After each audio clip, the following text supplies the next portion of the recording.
Well, thank you everybody for having us. August and I are good friends. We're classmates. We're neighbors in Texas. We have so much in common, both being in the military, and he's a great person to serve with, and it's a lot of fun, especially as we reloaded Texas several cycles ago with new members, and you've kind of seen this influx of new members.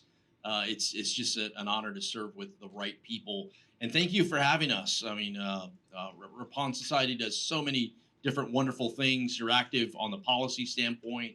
You're out front. You're pushing members to do the right thing. I think that's so incredibly important in a time where not everybody is up here to kind of handle some of the tough topics, right? You see, it's oftentimes far more easy to just demonize the other side and tear each other down than to tackle some of the tough issues. And my district stretches most of the southern border, or half of the southern border, two-thirds of the Texas-Mexico border, and it really the crisis turned on and it has not turned off, and that's been tough. I'll give you an example. Yesterday, I was speaking with the mayor of Eagle Pass, and he calls me, and I go, "Hey, so how's everything going, Rolando?" And he immediately, you can hear it in his voice. He goes, "You know what's happening, Tony? It's Groundhog Day here." And the conversation we had is the exact conversation I've had with him maybe 20 times. It's as bad as we've ever seen it. They're shutting down the bridge. They're about to shut down the rail, and people don't feel safe. It's people are drowning. I mean, the exact same conversation.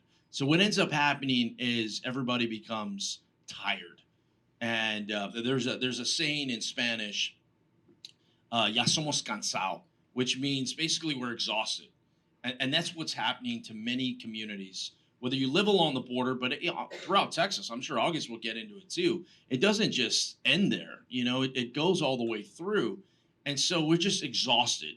And so I look at this through the lens of solving the problem. We know what the problem is. It's clear that's been identified. It's tough to not say it's not a problem, because whether it's the number of folks coming over illegally, or whether it's the amount of fentanyl that's killing everybody, there is not one city in the United States that's not impacted by this. Just ask the mayor of New York. Just ask the mayor of Chicago. Just ask the mayor of San Antonio, Houston. I mean, there's not one community that's not impacted on this. I have literally worked on this daily, speaking with senators. I had a call last night with a couple of senators on a package. And I think there's an opportunity. When I see chaos, when I see division, when I see just kind of this influx of problems, I see opportunity. There's an opportunity to solve this if we view it through the lens of a national security package. You see what's happening in Israel. You see what's happening in Ukraine. You see what's happening on our southern border. And what I've told the senators is they're leading on this. Is I've given them a list of different things that are very sensible, but also that can move the ball forward. In the House we passed HR 2. It's a bill, has all this stuff in it, and oftentimes we get it's that or nothing. And that's not realistic, right? But if we can get some things that are in there, some things that can alleviate some of the stress, that can get us getting towards a secure border, I think that is a positive thing. This whole all or nothing deal is what makes this town come to a halt. And once again, I think there's an opportunity for us to show, now, to stand with Israel and to stand with our allies, to stand with Ukraine as they defend against Putin's invasion. I'm also of the mindset, you can't just throw money at a problem and expect it to go away. That never works, ever. Look throughout history. So it can't just be money. There has to be policy changes. There has to be real discussions. But there is an opportunity right now to get a border security package, Israel aid, and Ukraine aid if we can just manage the politics in it. I think we can do that, and I think more importantly, the American people demand that, and we're certainly living it in Texas. I mean, it's not you see these images on TV. Those are my people that are getting impacted, and it's not just the migrants or the folks coming over illegally. it's everyday Americans. Imagine you've got a family member that was killed when they were driving, to the store. And this is a very regular occurrence. So I think there's an opportunity now. I think there's a lot of work to happen. It's never easy landing the plane. There's always a lot of bumps and bruises along the way. And I'd also say too, everyone has a role to play in this act, if you will. And maybe the speaker has a role to play. Maybe the majority leader has a role to play. A minority leader. Everyone has a role to play. The role I'm trying to play is just to solve the damn problem. And I will do whatever it takes in order to get that over the finish line. And I think there's a way to do it that's bipartisan. It's a win-win. I try to get away from the zero-sum game and get into the win-win situation. I think there's a time now more than ever that we can get a win-win if we focus on national security. Tony, thank you for the kind words and great words. You can see why it's a pleasure to serve with Tony. We came in together. We neighbor each other, as he said. I always talk about the vastness of my district, unless I'm sitting next to Tony, because his district is it's massive. When you go from San Antonio to El Paso, that's a long drive. But it really is a pleasure to serve with you, and he does look for those solutions, and absolutely agree with you on getting away from a all or nothing approach that really has brought, I think, our conference to a place that is ineffective in a lot of areas, and there's so many issues that we have to tackle. Before I get into my thoughts about the border as well, Jim, thank you. Thank you for this society. It's 8 o'clock in the morning. You have bright and shining faces here to talk about a very tough and difficult topic, but you do a great job of leading this organization, and I want to tell you thank you for that. And thank you for having us as well. My pleasure. So I kind of look at this issue wrapped up in several other issues, and Tony alluded to it in talking about Ukraine, talking about Israel, talking about just the broader problem around the globe. Both of us served in the military. I love national security. I've studied it. I've practiced it. I've done everything possible in my career to really focus on it. And I think if you look at the roots, and I'm glad you started out this morning talking about Ronald Reagan, because that really is what's missing right now. It's that peace through strength mentality. And that starts at our border. People don't take you seriously around the world if you're weak at home. And they certainly don't take you seriously if there's chaos and if the rule of law is ignored. How do you compel an administration, a president, to gather the political will and to be strong? That is a very tough problem set. And I think the solution to this, the issue that we're facing at the border, is both very simple and extremely complex in the details. But the simplicity of it is what I have hit the administration on multiple times, and that is not being strong in rhetoric, not being strong in enforcing the laws that we currently have on our books, not being strong when it comes to things like the withdrawal in Afghanistan, how we treated the pre-invasion of Ukraine those days, and quite frankly, what's going on in the Middle East vis-a-vis Iran and their policy, because they are the largest state sponsor of terrorism. All of those things impact us at our southern border. And compelling the president to take a strong approach, to take an approach that I think this society stands for. What are true conservative values? Well, in my mind, it's pretty simple. You've got fiscal responsibility. You absolutely take care of your national security needs with a strong military so that you deter aggression, you deter conflict, you deter those who would take advantage of either the countries that we've seen like Ukraine and Israel. It's obviously there's more to conservatism, but I think it's what this group stands for that's missing in the approach. The hard truth is, and I don't want to be a fearmonger about the impacts of this, but guys, we're talking about record deaths in this country that have hit every single community. And the fentanyl, the precursors that are coming from China, the money that's being laundered, I've got to give credit to a fellow Texan, Dan Crenshaw, bless you. Dan Crenshaw, who's leading the cartel task force and digging into the real problem. And the Chinese Communist Party is using the cartel networks. They are laundering money. It's a very sophisticated method of getting product into the United States that's causing the deaths. And the cartels are not stupid. And they're using people who are looking for a better way of life, who are trying to take care of their families. I can't blame these people that are looking at the United States going, we're going there, because that's the opportunity. Cannot blame them at all. But there's got to be an orderly manner in which we do business, and that is completely missing. This summer, I had a chance to lead and Tony and I both serve on Homeland Security.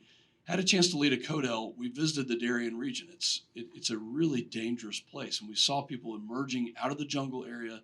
They'd been there for 8, 9, 10 days. They were willing to risk everything. These are young mothers, maybe even by themselves with their children. These are people who are looking for a better way. They're willing to risk everything in order to get to the land of opportunity. But what you see, because of the weakness that our policy doesn't set a clear line in the sand. It doesn't tell those cartels and those organizations who are taking advantage of those very people who are most vulnerable and looking for opportunity that you're going to have to do this in the right way. So I agree with what Tony said. We do need to get away from an all or nothing approach. I'm very hopeful that the speaker will use the current political opportunities. We know that we need to help Israel. I support them 100%. Both of us have voted to support Ukraine in the past, and we need to beat back communism. Taiwan is another example of a country who let's learn the lessons from what happened in Ukraine and support Taiwan and bring some deterrence to the region so the Chinese Communist Party doesn't get any ideas of going rogue. But I hope that the speaker will use this opportunity. And what matters on the policy, and I agree, HR 2 is a bunch of bills. It's not everything, though. It doesn't actually have everything in it that we need. What's more important than a title is the foundational policy that allows our Border Patrol agents to turn people away, to raise the threshold when it comes to what does it mean to qualify for asylum. I don't think that this administration is going to actually have the political will to re-implement Remain in Mexico, the migrant protection protocols that the last administration put in place. But obviously I will urge them to do that. And I know that Tony has done that as well. To me, this is about political will.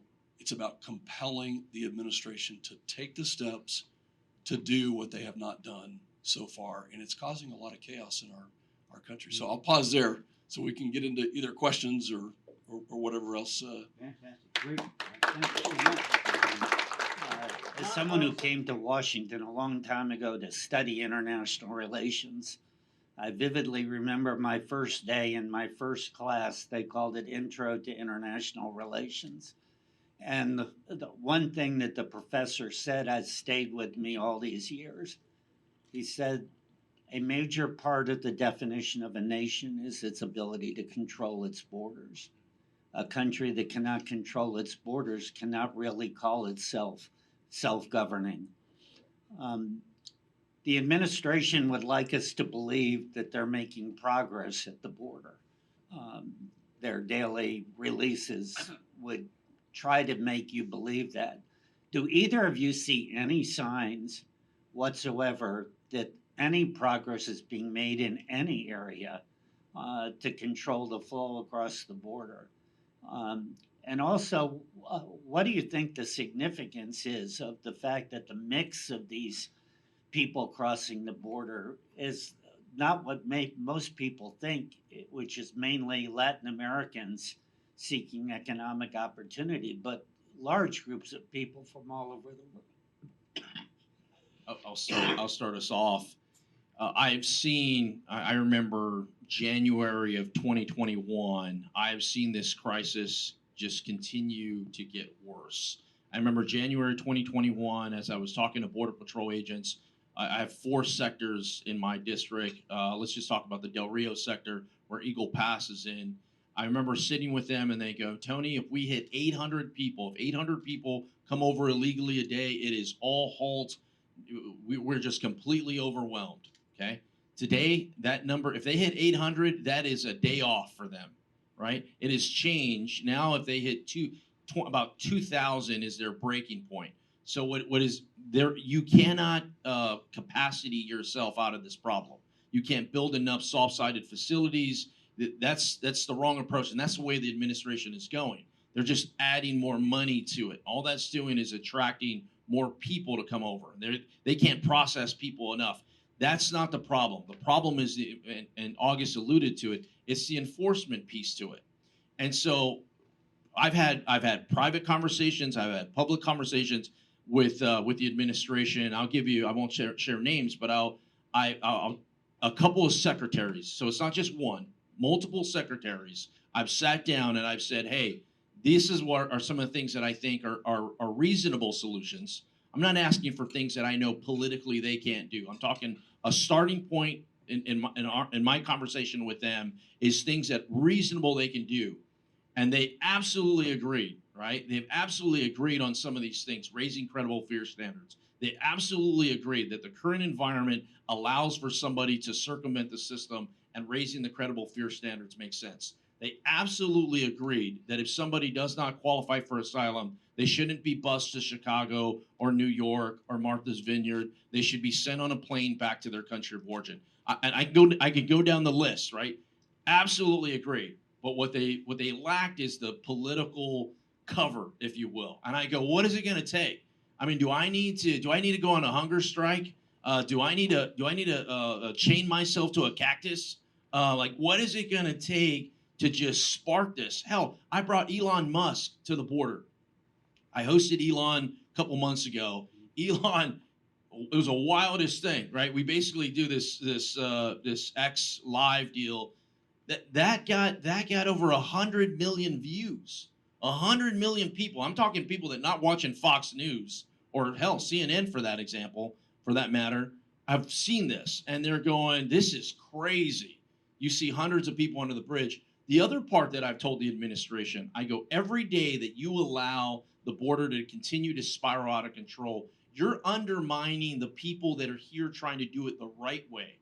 I can't tell you, I mean, Caesar can tell you how many calls we get on people visas. I'll give you just a brief example. I got a call 2 days ago.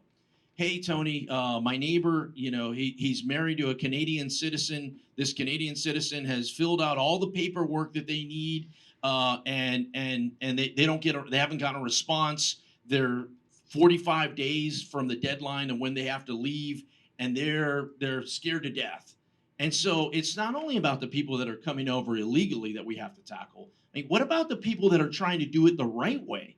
Like, what happened to those? And so that's the part I've told the administration is every day that you allow this to happen, all you're doing is and I'm a huge proponent on immigration reform. You're making it harder for me and others to to Congress to come together and have an immigration reform package that works. I'll give you another example. When they wave a wand and give work visas to 500,000 Venezuelans that are here illegally, what do you tell all those people that have been waiting in line to try to get a work visa? You tell them that's not the way to do it. The way to do it is to come over here illegally and you will be rewarded. I say that to go, the package that's built out has already been agreed upon. All the things that are in there are agreed upon by House Democrats, House Republicans, Senate Democrats, Senate Republicans, White House officials. All it's going to take is the political will to get that off the finish line. And a big part of it is this town.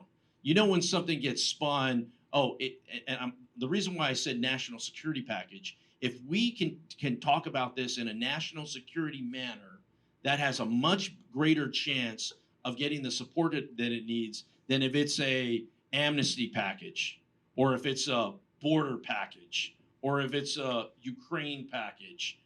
So words matter, framing matters. The deal is there. I think that solves a lot of problems. I worry most about the American citizens that live here. What about us? that we're following the rules, that we're paying our taxes, that we're doing all the things, but our lives are turned upside down. And then I worry about what about those that have filled out all the paperwork, that are trying to do it the right way. You go to the back of the line where everyone's going to the front of the line. No, I don't think it's getting better. And I agree with Tony, and have spent a lot of time as well talking with senators about this very issue. Just look at the last 24-hour period, 10,281 people across all sectors. That was one day. And we had Christopher Wray in front of us. He was in front of the Senate yesterday. I give credit to my chief of staff, John Byers. If you don't know John, John's a great communicator. And about 2 years ago, we started talking in terms of the system is blinking red. Remember that from the 9/11 Commission? That they said the system was blinking red in the days leading up to it? That was in the report. Christopher Wray said that yesterday, under oath. He said it because 2 weeks prior, when he was in front of our committee, I asked him point blank, are there people on the terror watch list that you, the FBI, are still searching for in this country that you know match the terror watch list? And it was the first time he's admitted this under oath, and he said, yes, there are people in the United States that we know have a match to the terror watch list who are on the terror watch list, but we don't know where they are. Guys, we have 1.5 million people who are known gotaways. I mean, anybody who's smart that wants to get away and wants to evade capture has a reasonable chance of doing that, because every single Border Patrol agent is now an administrative officer. The problem is getting worse. It's not getting better. Thank you. From the UK perspective, I guess our focus at the moment on national security is the Ukraine issue. It's a European war that's kind of, we've seen what happens when you let European tyrants go untrammeled. It doesn't end well. And so it's a big, huge national security issue for us. You touched on that link between border, Ukraine, Israel, Taiwan as the sort of national security nexus, if you like. Can you just say a little more about how you think the next few days will progress in terms of trying to get that deal secured? From our perspective, getting that additional funding for Ukraine is of vital national security importance for European security, for Euro-Atlantic security. So it'd be great to hear a little more from you on that point of view. Yeah, are these issues linked policy-wise? Not really. Are they linked politically? Absolutely. 100%. And I think that's the realization that is coming. We know, and by the way, let me just say, we have people in our party that are isolationist, believe in populism, don't think that it's right to, partner up and have alliances. I disagree with that.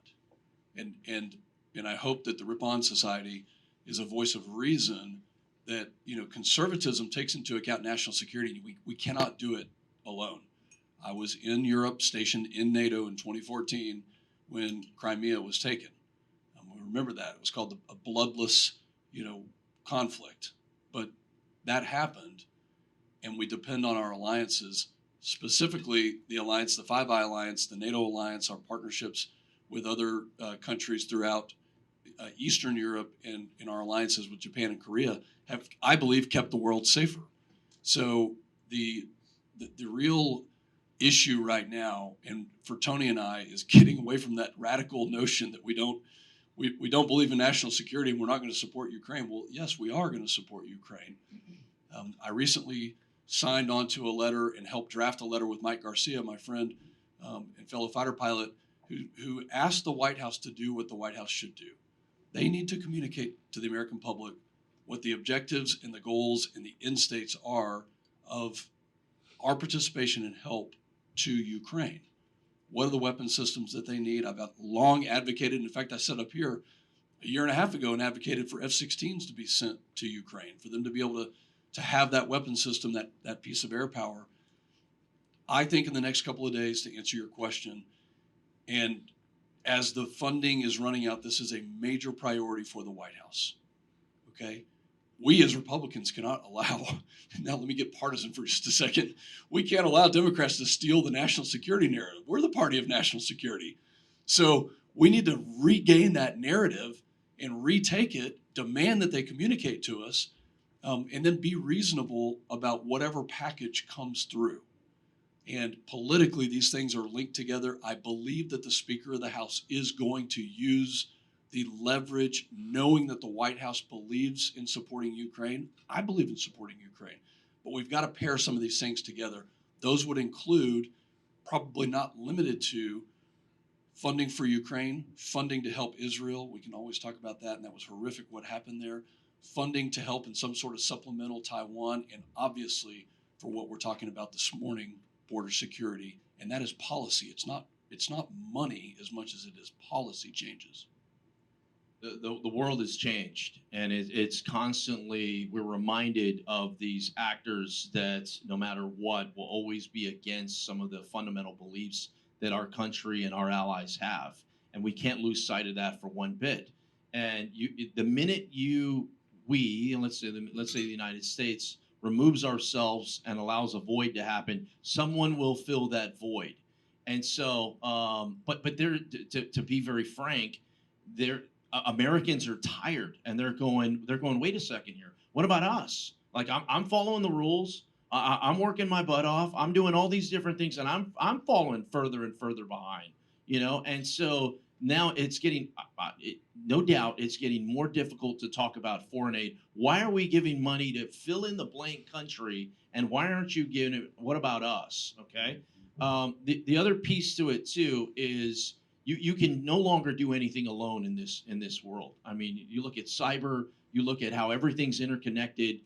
Borders are just lines. Yeah, everything, what happens in one place certainly impacts the other. We saw that during COVID and the supply chain. I mean, just all these different issues. So I think it's very imperative that the United States stand very firm with our allies, and whether it's Israel, whether it's Ukraine, it's less about those countries, and it's just about the message that we are always going to be there by our neighbor. And when we aren't, I mean, we saw the debacle that happened in Afghanistan. People die, and nothing good comes of it. The other part I'd say too is, you mentioned, the deal is already there. I mean, the package is there. It's ready to go. Maybe it's a little this or a little that, but it's already ready to go. What lacks is this: Congress will do nothing unless there is a deadline and a cliff. And there is no Christmas deadline. There is no New Year's deadline. So you take that power away, and I'm going, well, if you give us an opportunity to punt on first down, we will absolutely punt on first down, right? Absolutely go, yeah, no, that's the Senate, no, it's the White House.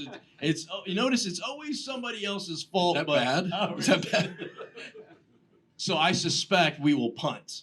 I suspect what you're seeing now is this whole, Schumer's putting something on the floor to say we tried, and those damn Senate Republicans stopped us. And then you got Senate Republicans saying Schumer just tried to throw more money at the problem, but we're going to stand firm, and we're not going to do anything unless we get border security. Meanwhile, right, back at the ranch, this past weekend, for Thanksgiving weekend, there were 14 migrants that drowned. 14, just in Eagle Pass. 14, okay? It used to be one a week. Now it's 14 in a weekend, and nobody blinks an eye. Well, guess what? Somebody has to fish those bodies out of the water. Somebody has to or contact those families that they lost a loved one. Guess who that somebody is? Those are my people, my volunteer firefighters. I mean, how do you deal with stress? Like, how do you see body after body? I'm talking horrific things, pregnant women, babies, I mean, just horrific things. How do you deal with that? So for me, the time is now. I don't need Christmas. I'm pushing as hard as I can. And for Texans, and for a lot of us, we're just going, hey, how do we make this stop? But the facts are, Congress is going to punt, right? Everyone's mentally on their next holiday party, right? And less on some of these tougher issues. Punt. You're deeply involved in some of the substance of this. What are the 2 or 3 things that are holding this up from your conversations with those fellow senators that would make a difference at the border? So I'm just curious, can you kind of give us a little sense of it? You hear all this stuff like asylum, and what is it on substance that is holding this up that needs to be bridged here in the next week? Thanks. I'll start. I think one is controlling the narrative. They're worried about, all sides are worried about how the narrative is going to look, right? For Republicans, are we going to look weak on the border? For Democrats, are we going to look weak on protecting migrants? And so they're trying to essentially balance that. So it's less of a policy holdup. That's not the problem. It's more of how the politics are going to deal with it, and that's the sad part of it. I'd say the one policy piece to it is the parole issue, where it's going. On one end, you got Republicans saying no more parole, right? You've heard this end, catch, and release, right? No more parole. People should be sent back, whether it's remain in Mexico or whether it's deportation flights. Okay, so you got one side, and on the other side, you got Democrats saying, there's 10,000. August mentioned the number, 10,000 coming over illegally in one day. Where do you put these 10,000 people? There's no way for you, even if you wanted to, there's no way for you to deport 10,000 people in one day. They're not wrong. What I've said is, as soon as you start deporting anyone, the numbers go down, right? I've seen it. I don't know if you remember the Haitians under the bridge in Del Rio, right? Thousands of Haitians coming over nonstop, and then all of a sudden it ended and everything was gone. You're like, okay. So I go, well, why did it end? Well, it ended because the administration finally started deporting people via planes back to Haiti. They did just a little bit of that. One flight made a difference. And the word gets out, you know what? The border is closed. Why is it closed? Not because somebody is getting up there and telling me it's closed. It's closed because my cousin just got deported and he just texts everybody on WhatsApp that don't go to the border, right? So I think that's the holdup. What I've recommended is let's have as many repatriation flights as possible. Just start that process. And as soon as you start that process, the numbers will go down. But I think it's more of the political aspect of it. Someone wants top cover. And normally it's the White House usually leads in this effort of it. They, and it's very frustrating for me and others, they have checked out. I mean, I don't know how they view this as if it is not a problem to them. And I have reiterated, if you continue to go down this route, Joe Biden will not be reelected. And I don't care who the other person is. It will not matter. So politically, it's in your best interest to at least start to fix this. If you don't, you won't be reelected. And also, that'll help. I mean, House Democrats won't be reelected because people will say you had an opportunity to do something you didn't. Ralph, I spent an hour yesterday in a one-on-one meeting with I think the lead negotiator in the Senate on the Republican side. I do think that there are two things. Number one, H.R. 2 is a toxic football. That name H.R. 2, just bringing it up is a toxic football for Senate Democrats. They're just appalled that we would pass a border security bill. I mean, it really kind of surpasses the understanding of, I think, normal Americans. But they're being driven, and I think, it's a very small group of progressives on the political side. I agree with Tony that this is political. The party and Schumer, I believe, are being driven by a very small group. The outside influences are no border security. We need open borders. I mean, they really believe in this. But number two, I think when it comes to what's involved in H.R. 2 or what's involved in the foundational pieces of the policy that need to actually change, there is a disagreement and there is a strong push from Senate Democrats that anything to do with families, any policy at all to deal with families is a non-starter for them. And likewise, when it comes to what Tony was mentioning about parole, the ability to raise asylum thresholds to a credible fear that you have to deal with asylum right now. You don't let somebody go into the interior without actually investigating this case and adjudicating it in a timely fashion. And we don't have the ability to do that right now. And that's what pieces and parts of H.R. 2 would compel the administration. No, you have to actually do this before you put them on a bus and send them to whatever city. So I do think that there are some policy differences, but at the end of the day, the Senate Democrats, I think, are playing to a very small minority. And Tony is right. I mean, any American can look at this and go, "This is not right." Besides politics, And besides the political view of supporting your party, what's happening is it's not right. Almost 8 million people in 2.5, 3 years. That's insane. I'll be quick. I just was wondering what's happening with the Mayorkas impeachment. I mean, if things are really this bad, what's it going to take to affect a change? And is that real? Tony lets me go first now.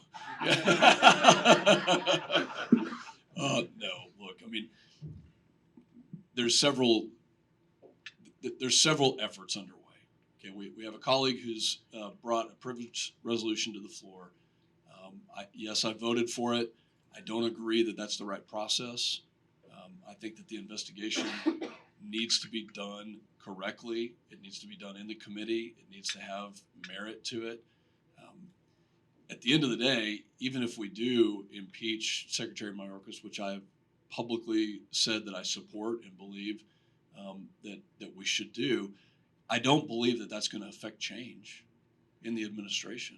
I think this is coming from the top. I think it's not just one secretary. I think it's the president and the entire cabinet. I don't think impeaching Mayorkas, actually, it may get worse. At the end of the day, if we want to be really honest, it may get worse because, I know he understands this issue. I believe he secretly wants us to pass, and maybe not even secretly, he probably wants us to pass something that forces them to do this, that gives them that top cover. Well, I can't do anything. Congress passed this law. Now we have to do it. So that still doesn't relieve him of being a secretary and giving the best advice he possibly can as a member of the cabinet to protect this homeland. And I don't think he has done that. I think he has left us unprotected. It was 262 people who matched the terror watch list last year. When you take 2017 to 2020, that 4-year period, it was less than 20 people who matched the terror watch list in a 4-year period. And in one fiscal year, 262. That is unacceptable. I support the effort. I don't think that it will. I think it's a message to the administration, to the American people, that if you're going to be trusted, confirmed by the Senate, with the sole job of protecting our homeland after what happened on 9/11, then you either do that or you resign your position because the policies are not in place to do that. August and I have been in Congress for 3 years. We're at the beginning of this journey, if you will. I don't know what years past were, but I'm very frustrated. Many of us are very frustrated that this administration solely views a problem through a political lens. At some point, you got to go, what's in the best interest of the American people? I get the politics in it, and you absolutely have to weigh the politics and everything. But it just seems as every conversation starts with the politics, and if they can't get past that, they won't dive into the policy. That's the frustrating part. Marjorie Taylor Greene filed impeachment. We voted on the impeachment a couple weeks ago, and this is how this happened.